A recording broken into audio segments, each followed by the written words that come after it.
Hi అండి. అందరికీ నమస్కారం. Welcome to my channel. ఈ వీడియోలో ఏపీ ప్రభుత్వ పెన్షనర్లకు భారీ శుభవార్త అండి.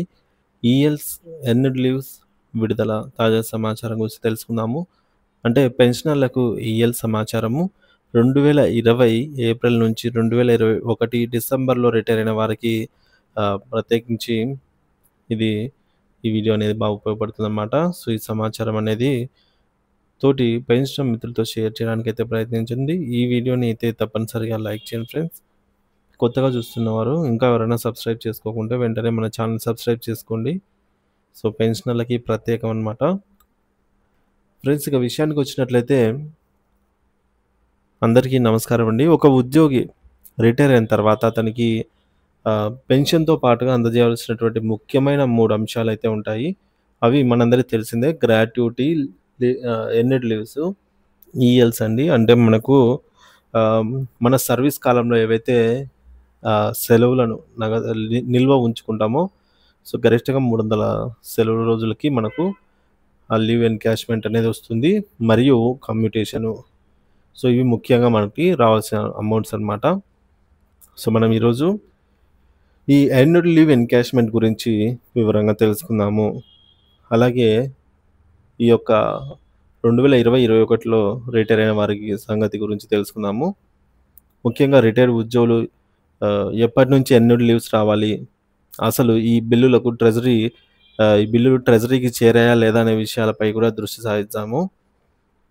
ప్రత్యేకించి 2020 ఏప్రిల్ నుంచి 2021 డిసెంబర్ మధ్యలో ఈ కాలంలో రిటైర్ అయిన వారి గురించి కూలంకషంగా అయితే చర్చించుకుందాము.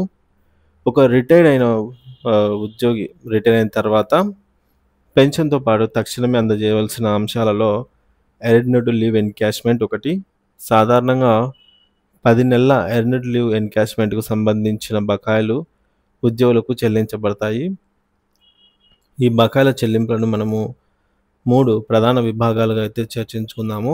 మొదటిది 2020 నుంచి 21 మధ్య రిటైర్ అయిన వారి గురించి ఫస్ట్ తెలుసుకుందాము.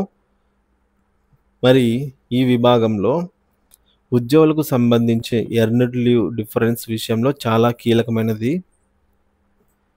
మరి 11వ పీఆర్సీ ప్రకారంగా 2018 నుండే ఈ ప్రయోజనం వర్తించాల్సి ఉన్నా కూడా మానిటరీ బెనిఫిట్స్ 2020 ఏప్రిల్ నుంచి అందుబాటులోకి అయితే వచ్చాయి. 2020 ఏప్రిల్ నుంచి 2021 డిసెంబర్ మధ్యలో రిటైర్ అయిన ఉద్యోగులు పాత పే స్కేల్స్ ప్రకారంగా సరెండర్ లీవ్‌ను పొంది ఉంటారు. అయితే 2022లో పీఆర్సీ జీవో వచ్చిన తర్వాత కొత్త బేసిక్ పే ప్రకారంగా వారికి సరెండర్ లీవ్ డిఫరెన్స్ చెల్లించబడలేదు. అంతేకాకుండా దీనికి సంబంధించిన బిల్లు ఇప్పటివరకు ట్రెజరీకి కూడా చేరలేదన్నమాట. మరి సంబంధిత శాఖల్లోని అధికారులు, హెచ్ఓడి అధికారులు ఈ బిల్లులను ట్రెజరీకి పంపాలని అనేక సార్లు రిటైర్డ్ ఉద్యోగులు విజ్ఞప్తి చేశారు గానీ అధికారులు ట్రెజరీ నుంచి ఎటువంటి ఉత్తర్వులు రాలేదని, సీఎఫ్ఎంఎస్‌లో ఎనేబుల్ చేయకపోవడం వల్లే తాము బిల్లులను ప్రాసెస్ చేయలేకపోతున్నామంటూ చెబుతూ వచ్చారు. నిజానికి గత ప్రభుత్వ హయాంలో ఈ చెల్లింపులను నిలిపివేయాలని ప్రభుత్వమే మౌలిక ఆదేశాలు జారీ చేసినట్లుగా తర్వాత వెల్లడైంది. సీఎఫ్ఎంఎస్‌లో సాంకేతిక సమస్యలు ఉన్నాయని చెబుతూ పాత ప్రభుత్వం ఉన్నంత వరకు ఈ విషయాన్ని సాగదీశారు. మరి 2021లో ఏప్రిల్‌లో రిటైర్ అయ్యారు కాబట్టి సో, అయిన వారు ఈ డిఫరెన్స్ అమౌంట్ వారికైతే వర్తిస్తుందన్నమాట. సో, ఎవరైతే 2021 ఏప్రిల్‌లో రిటైర్ అయ్యారో. మరి గత 2, 3 సంవత్సరాలుగా అనేక సార్లు ఈ విషయం మీద విజయవాడకు వెళ్ళి సంఘ నాయకులతో కూడా కలిసే ప్రయత్నాలైతే చేయడం జరిగింది. ఎవరైతే ఏప్రిల్ 2021లో రిటైర్ అయ్యారో వారంతా కూడా.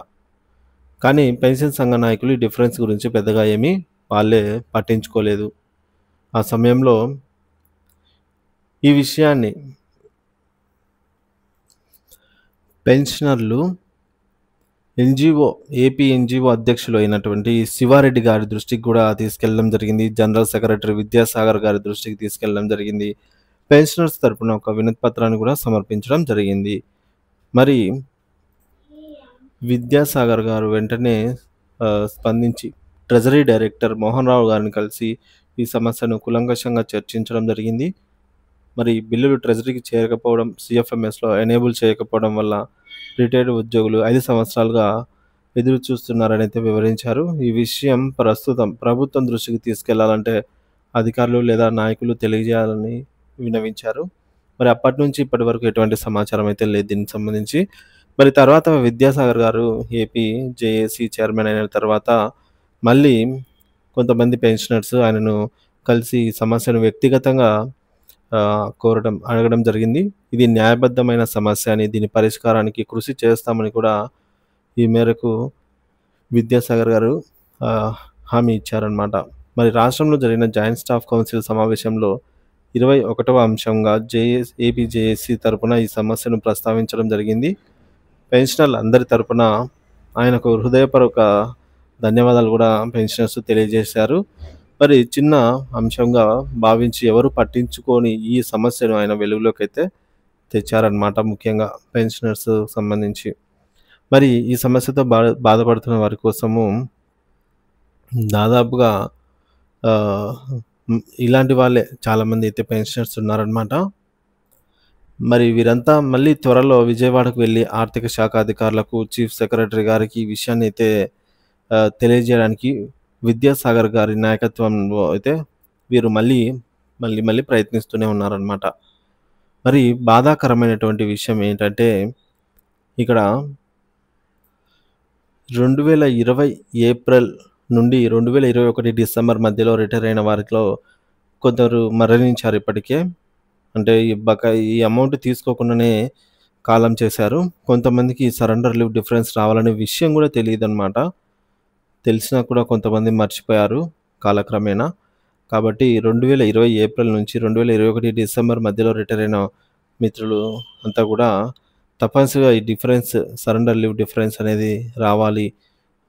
సో, అటువంటి వారంతా కూడా ఈ మేరకు కామెంట్ ద్వారా తెలియజేయండి ఫ్రెండ్స్. సో, దీనికి సంబంధించి మళ్ళీ అప్డేట్ ఏమైనా వచ్చినట్లయితే వెంటనే తెలియజేస్తాను. ఇకపోతే రెండో విభాగంలో మనకు 2022 మరియు 2023 మధ్య రిటైర్ అయిన వారికి చూసుకున్నట్లయితే సో, ఇక్కడ ముఖ్యంగా మనం చూసుకున్నట్లయితే ఇక సాధారణంగా 60-62 సంవత్సరాలకు పదవి విరమణ వయస్సును పెంచిన తర్వాత 2022, 23 మధ్య కాలంలో సాధారణ రిటైర్మెంట్లు అయితే లేవు. అయితే కొన్ని శాఖల్లో ఉద్యోగులు స్వచ్ఛందంగా పదవి విరమణ అయితే తీసుకున్నారనమాట. Voluntary retirement scheme. అలాంటి వారికి ఎర్నడ్ లీవ్ బకాయిలు చెల్లించాల్సి అయితే ఉంది. ప్రస్తుతం సమాచారం ప్రకారంగా 2023 ఆగస్టులో స్వచ్ఛందంగా పదవి విరమణ తీసుకున్న వారికి ఈ ఎర్నడ్ లీవ్ చెల్లింపులైతే అందాయి. ఆ తర్వాత రిటైర్ అయిన వారికైతే అందలేదు. మరి ఇక మూడో విభాగంలో 2024 జనవరి నుండి 2025 ఆగస్టు వరకు రిటైర్ అయిన వారికి విషయానికి వచ్చినట్లయితే మరి ఈ మేరకు 62 ఏళ్ళు పదవి విరమణ వయస్సును పెంచిన తర్వాత 2024 జనవరి నుంచి వాస్తవానికి రిటైర్మెంట్లు ప్రారంభమయ్యాయి. జనవరి 2024 నుంచి ప్రస్తుతం ఆగస్టు 2025 వరకు రిటైర్ అయిన వారికి ఎర్నడ్ లీవ్స్ ఏ ఒక్కరికి కూడా అయితే అందిన దాఖలాలు అయితే ఇక్కడ లేవన్నమాట. మరి ఈ సమస్యల పరిష్కారానికి కృషి చేయడం చాలా అవసరము. సో, రిటైర్డ్ ఉద్యోగుల హక్కులను పరిరక్షించడం, వారికి సకాలంలో చెల్లింపులు అందేలా చూడటం ప్రభుత్వం యొక్క ముఖ్య బాధ్యతగా అయితే ఉంది. ఈ అంశంపై మరింత మంది దృష్టి సారించి ప్రభుత్వంతో సంప్రదించి సత్వర పరిష్కారం కనుగొనాలని అయితే పెన్షనర్స్ ఆశిస్తున్నారు. సో, ముఖ్యంగా విద్యాసాగర్ గారు, ఏపీ జేఏసీ చైర్మన్ విద్యాసాగర్ గారు అయితే ఈ అంశాన్ని ఈ మేరకు జాయింట్ స్టాఫ్ కౌన్సిల్‌లో కూడా ప్రస్తావించడం జరిగిందనమాట. 21వ అంశంగా అయితే ఎర్నడ్ లీవ్స్ సంబంధించి. సో, ఇది చిన్న విషయమే కదా! ఈ ఎర్నడ్ లీవ్ డిఫరెన్స్ అనేది చిన్న విషయమే కదా! అని చాలామంది వదిలేశారు. అలాగే చాలామంది ఇవి రావాలి అనే విషయాన్ని కూడా మర్చిపోయారు. మరి కొంతమంది చాలా దురదృష్టకరం, బాధాకరమైన విషయం ఏంటంటే ఈ ఎర్నడ్ లీవ్ అమౌంట్ డిఫరెన్స్ తీసుకోకుండానే కాలం చేసిన వాళ్ళు కూడా ఉన్నారనమాట. సో, ఇప్పటికైనా ప్రభుత్వము వీటిని కన్సిడర్ చేసి వృద్ధులకు వాళ్ళకి రావాల్సినటువంటి అమౌంట్‌ను సకాలంలో వాళ్ళకైతే అందజేయాల్సిన అవసరం ఎంతైనా ఉంది. సో, దీనిపై ఎప్పటికప్పుడు తాజా సమాచారాన్ని మన ఛానల్ ద్వారా అందిస్తూనే ఉంటాను. ఇంకెవరైనా మన ఛానల్‌ని సబ్స్క్రైబ్ చేసుకోకపోతే వెంటనే మన ఛానల్ సబ్స్క్రైబ్ చేసుకొని అప్డేట్స్ ఫాలో అవుతూ ఉండండి. Thank you for watching this video.